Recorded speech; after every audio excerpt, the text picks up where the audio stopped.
All right, everybody, we're back and a beautiful, oh my gosh, a beautiful Saturday afternoon here. Birds are chirping, the sun is shining, the snow is basically gone, and a little bit here and there. I'm trying to block the sun behind me, so hopefully you don't get blasted. All right. And wind is basically non-existent for now.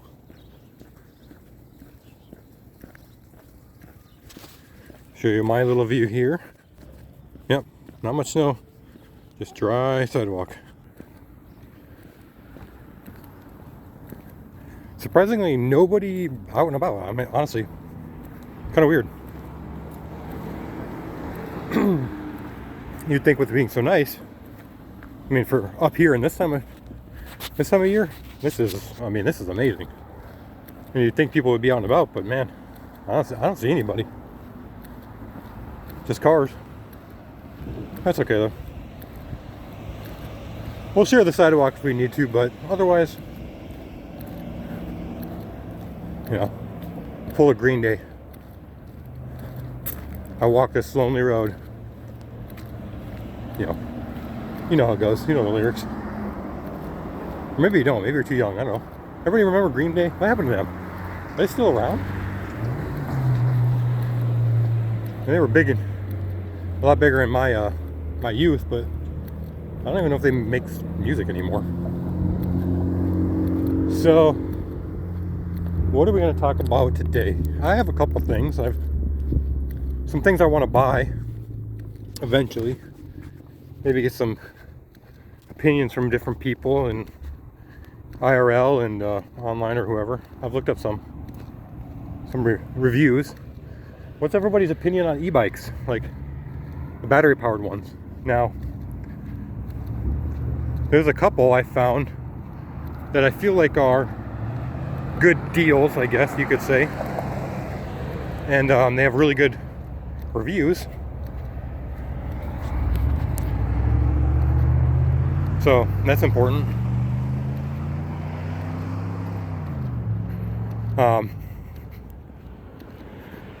But the one I found, so it had a battery that could, so it was, the way they explained it was a little weird. So the battery had enough juice in it, or enough power, to get you up to 30 miles an hour, which is pretty quick. I mean, that's quick. Especially on a sidewalk, that's pretty fast.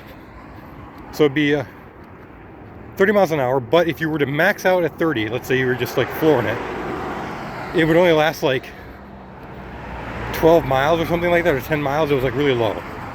But if you were to do the level 2, which is like you pedal half and the battery does half, then it was up to like 20 miles.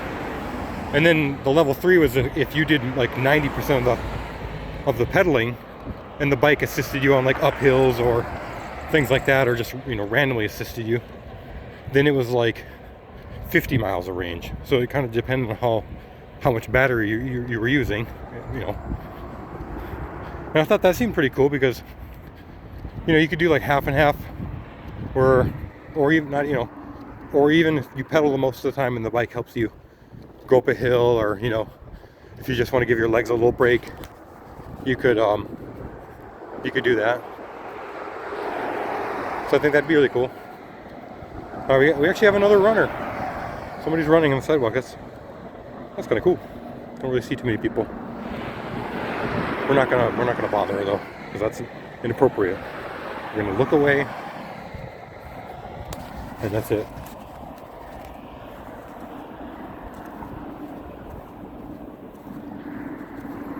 Okay.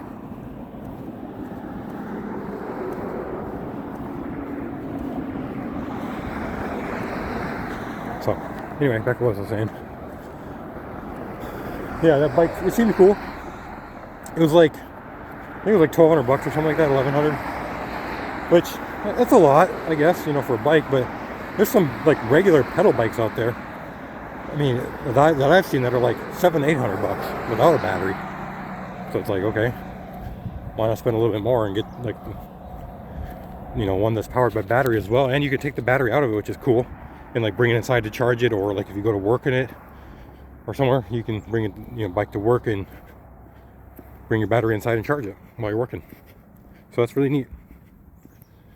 But there's another side of it is, does it make sense to buy an e-bike for $1,200 when you can simply buy like a scooter, you know, like a moped for not that much more and be on the road and actually go like further because it's gas powered?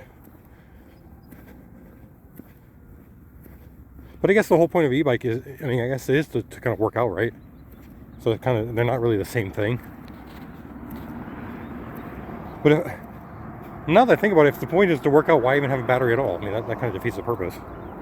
I don't know. Are e-bikes even worth it then? You can't, I don't know. Can't really tell.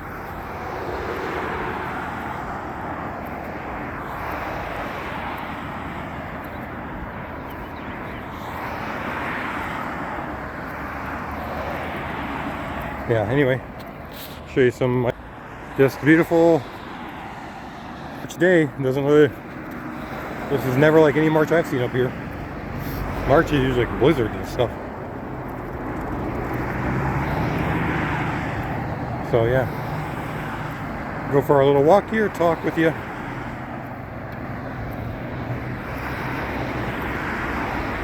Weekends are kind of nice because I don't work weekends, and I used to, but I appreciate everybody else who does, man. Like, thank you so much for working weekends and do what you do. I don't know if anybody here works weekends, or, I mean, it sucks giving up your free time when everybody else seems to have the time off. And I've been there before, man. I've had jobs where I was working and everybody else was off and they're doing fun things, and it's like, well, I'm just here at work.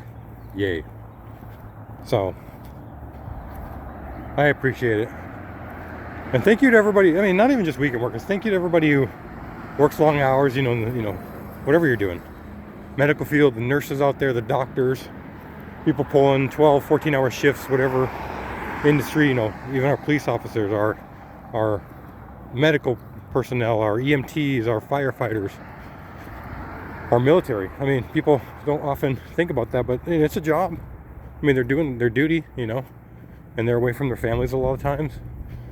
Far distant areas of the planet. If you're in the U.S. anyway, you know, I'm in the U.S., so like our military's all over the globe, man. So we have people that go to bases across the world and they don't see their family often, and I'm mad respect for that, because not everybody can do it. I'll be honest with you, not everybody does do it, because military is free to join, guys. But there's very few people, comparatively to the population size, that actually do join. The U.S. has been having recruiting issues lately. They can't recruit people, and it's like, if you think about it on a base level, there's a lot of obligation to joining a military. It's not like you can join for, 3 days and try it out or whatever. I mean, you join, you're in. If they accept you and you're in, I mean, you signed up for that commitment. So whether it's 2 years, 4 years, or whatever it is, if you re-enlist, hopefully during your time in the military, you don't have to go to war. Everybody kind of, I think in the U.S. we have a lot of us glorify war because we see it in video games or animes or shows. And it's like, there's no glory in war. There really isn't. And I've never been in war, I've never been in the military, but what's so glorious about our young people dying, Nothing to me. It's not glorious. I mean, it's honorable to join the military for sure, but it's not glorious. This isn't like ancient Roman times where, or ancient Greek times where they're writing epics about battles and stuff like that, man. This is real. Look at the Ukraine-Russian war. I mean, there are hundreds of thousands of people dead. Wasted lives. Young people, old people, men, women, whatever. Children. Look at the war in Gaza. It sucks. And whatever side you believe is right or wrong, I mean, that's irrelevant, really. It's all about, it just sucks. But I understand it. War is the province of humans. We make war for whatever reason, resources, land, ideological, political, religious. Whatever the reason we make war, we do it. And our populations suffer, and we kill hundreds of thousands of millions of people and ruin economies and ruin countries. And I'm not trying to come off as like some sort of like pacifist, or I just want to be overruled by somebody. I don't. I'm very pro defense. If someone attacks me in my real life, in my personal life, just me as a person, I'm gonna fight back. They attack my family, they attack my friends, I want to fight back best I can. I don't want to take a life, but if I had to defend myself, when it came down to that, I guess you would. I don't want to, but that's just, human nature. You don't want to get hurt or have people around you get hurt. So,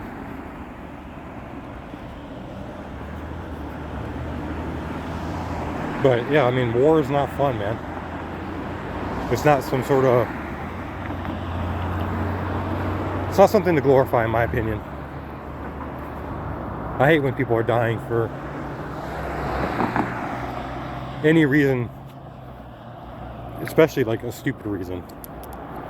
Like, okay, you want to invade somebody to seize their territory, so you're willing to sacrifice hundreds of thousands, if not millions, of your own people. Come on, man. It ain't worth it.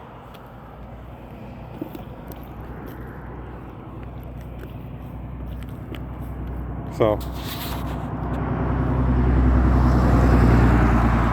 I'm pretty pro defense in terms of, like, if someone attacks the U.S., obviously I want the U.S. to fight back. I want to know that my military is protecting me here in the homeland,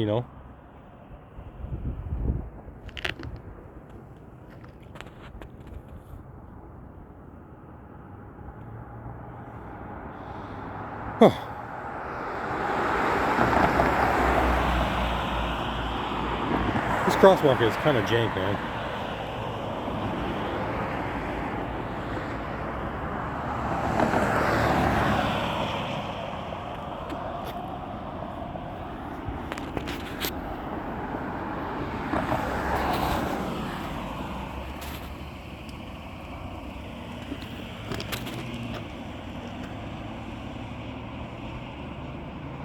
Can I cross, please? I don't understand this.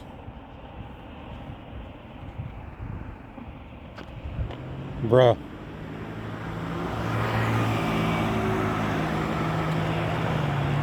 Finally. Yeah, so like I was saying, I want to know my country has my back, the defense, but I'm not about a lifestyle of pro-war. I don't really find an use for it.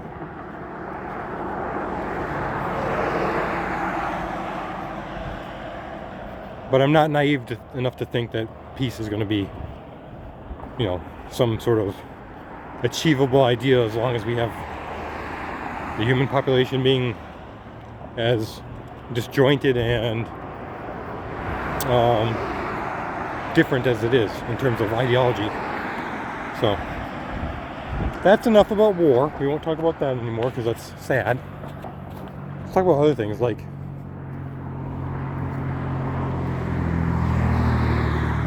you ever think about the idea of why things are colored the way they are, like in the world? Anybody ever think about it? Like, I wonder if on other planets trees are like red instead of green, because maybe they don't do photosynthesis like as ours do. I think about that sometimes because you see movies and stuff that are like shows like Star Wars, for example, where like there's all these weird planets and they have like crazy flora and fauna and they're all different colors and just weird like looking, and then you look at Earth and it's like most plants are, kind of the same in a way. They might, be different sizes and stuff or whatever, but A lot of them are green, various shades of green. You know, I think it'd be kind of cool. You go to a planet and you go there and like the grass, like all the grass on the planet, instead of being like green, is just like blue or purple. That'd be cool. Maybe one day we'll get there. It's so nice out. I gotta shave, man. Hopefully. I look nasty. I look stupid.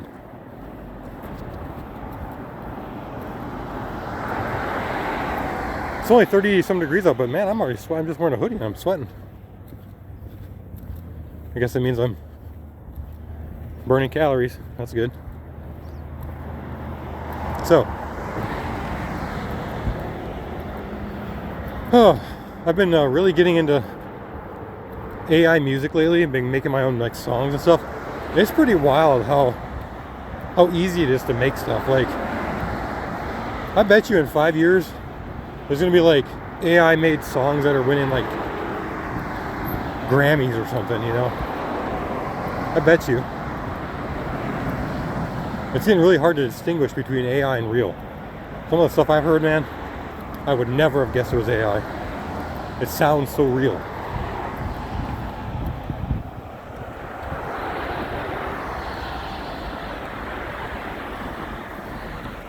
Maybe that's a bad thing though, I don't know. I'm sure there's a lot of artists out there who are quite worried about it. Turn around. Ooh. Hey, watch out, we got the sun behind us now. I don't want to flashbang you. Nobody wants that.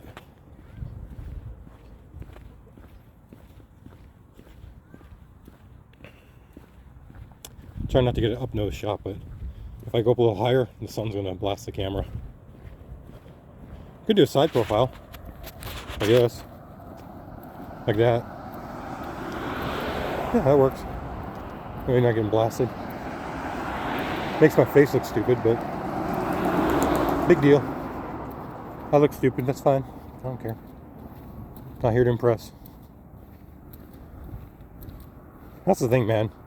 A lot of people, especially a lot of our youth, they do so many things to impress other people. And that's sad to me. I mean, there's nothing wrong with like looking nice or, you know, being knowledgeable about things so that you can be, you know, conversational and talk to people. But if you're doing things just to impress, you know, a group of people or a potential, you know, spouse or a potential partner in life or whatever, I don't think that's a good foundation, I'll be honest with you. Because it's kind of a farce, you know? If you're not being true to who you are, then not only are you lying to them, you're lying to yourself. I don't think that's good. I think it's way better just be honest about who you are and what you like and what you don't like and what you're good at and what you're not good at. If anybody expects you to be perfect in every regard, I mean, they're not worth your time, to be honest with you. And that's not some sort of deep life, you know, philosophy. I'm just saying, I've been down that road. You try to be something you're not, or you try to do things you're not comfortable with. And in the end, the only person that ends up affecting you is you, and it's negative. I mean, you have these big aspirations of trying to do this thing so that this person will like you, and then, you know, you do the things that you think they'll make you like you, and then they don't like you anyway. So what was the point? You know?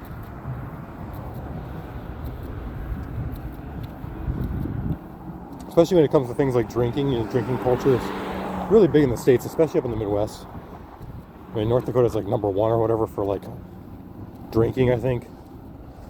Because, I mean, not much else to do up here, to be honest with you, so. But I think that's a big thing for younger kids and younger adults. Pressure to go out and party all the time, or take one more shot or one more drink, you know. And then you have situations where people get hurt or they get killed or they get taken advantage of, you know, assaulted or all these nasty things, you know. That's not good.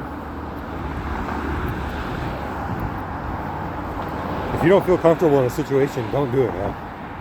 That's just, it's not worth it.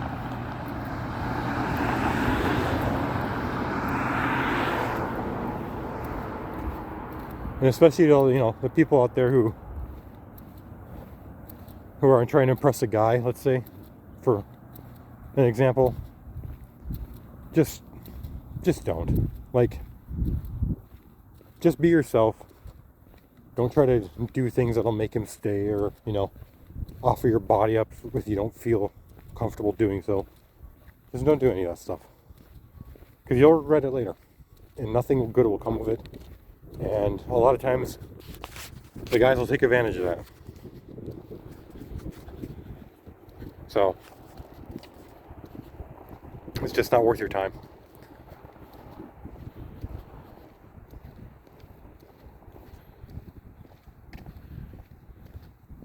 And I know that lately there's been a lot of controversy about, you know, the LGBTQ plus community and, you know, all that stuff. Here's what I'm going to say about it. Who you are is who you are. That's it. Who you are is who you are. You don't need to be something else for somebody else. Who you are is who you are. Be comfortable in your own skin. Because at the end of the day, no matter who is in your life, the only person you're going to live with for the rest of your life is you. So, if you're not happy, there's no point making somebody else happy by changing yourself or living a life that you're not comfortable with or that doesn't go along with who you are. So, just stay true to yourself. That's all. That's all that matters. You know, there's going to be haters everywhere. There's going to be people poking holes at your life, and especially, you know, and I'm not a member of the LGBTQ plus community, but I can imagine that there's people out there who feel very pressured and picked on, and you know, told all sorts of nasty, mean things because they are a member of that community. That's not right. Doesn't matter if you agree or disagree with that. You don't make fun of people for it. That's just not cool, man. Like, there's got to be some modicum of respect and civility based purely on being a human. It doesn't matter what kind of human you are, what your orientation is, what your religion is, what you believe and don't believe. At the end of the day, if you're a human being, there has to be some base level of respect and civility because of it. That's just my opinion. I know a lot of people might not share that, but that's what I believe.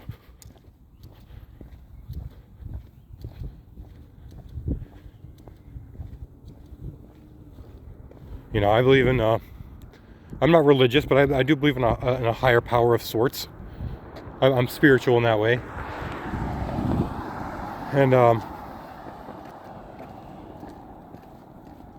I think that because of who we are, you know, we're humans that have been created. We're on this planet. You know, we all need to just be as a team as much as possible, because we're all we have. We're all we have, guys. This planet. It's all we have. We don't have another planet to go to yet. Elon Musk is trying to change that. But it's just, we're all we have. We got to be good to each other. I know that sounds corny, and of course there's going to be war, like we said earlier, but we got to try. The main thing is, you know, treat people in your life with respect and be nice to them, even if they don't conform to what you want them to be, or what you assume they should be or expect them to be. And hopefully people don't do that to you. You know, that's kind of the trade-off. You don't do it to each other. You respect each other. So if there's any, you know, gay or lesbian or trans or whatever you are out there, it shouldn't matter. You're a human being. So everybody be nice to each other.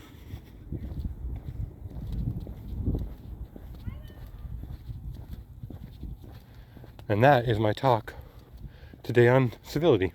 We'll go to the next topic. What's everybody's favorite food? That's hard to do, man. So here's my thing. I like to break it down into 3 categories, right? So 3. And I do this in maybe a weird way, but my 3 foods go in the categories of breakfast, lunch, and dinner. What would I choose as my favorite thing for breakfast, for lunch, and for dinner? And that's my 3 favorites. My favorite breakfast, hands down, Eggs Benedict. It just is. I've always been a sucker for the kind of, I guess you would say, more like upscale breakfast in an Eggs Benedict, where, especially if you have a really, I mean, it really matters, a really good hollandaise sauce just really sets it apart, man. It's just a perfect size breakfast too. It's not too big. It has like a lot of protein. Now, if you don't like eggs, you know, you're not gonna have a good time, because it's 2 poached eggs, and hollandaise sauce is basically all egg yolk. I don't know if you guys knew that, but it's pretty much egg yolk and a little bit of salt and a little lemon juice. I mean, that's what hollandaise is. Maybe a little butter. So, yeah.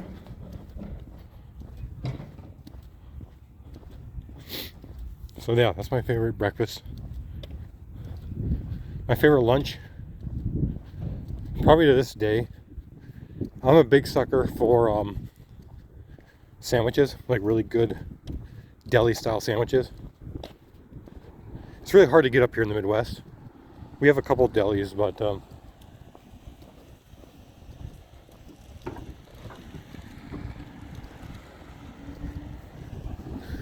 my favorite lunch is a really good, like, pastrami or Reuben sandwich, a corned beef sandwich.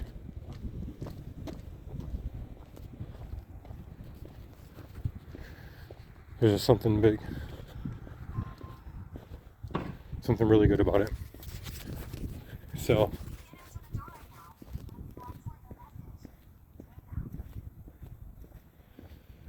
as for supper, that's a hard one, because I eat a lot of things for supper. But if I had to pick one that I've tried many times and I feel confident that each time I have it, I'm going to be satisfied, just because I've like never basically not been satisfied, pizza. Might be generic, I get it. But man, a really good piece of pizza is just beyond like description. And we have a pretty good pizza joints here up here. Some of them, like one of them does the classic wood fire, where like the bottom's kind of black and dusty when they throw it in an oven, like a wood fired oven. Man, it's on next level. And the thing about pizza is you can do so many different toppings. Like, there's so many different things you can do. It's not just pepperoni or cheese or sausage. I mean, I've had pizza that has, no joke, I've had pizza that has like shrimp scampi on it. I've had pizza that has crab rangoon. I've had pizza that's had Philly cheesesteaks.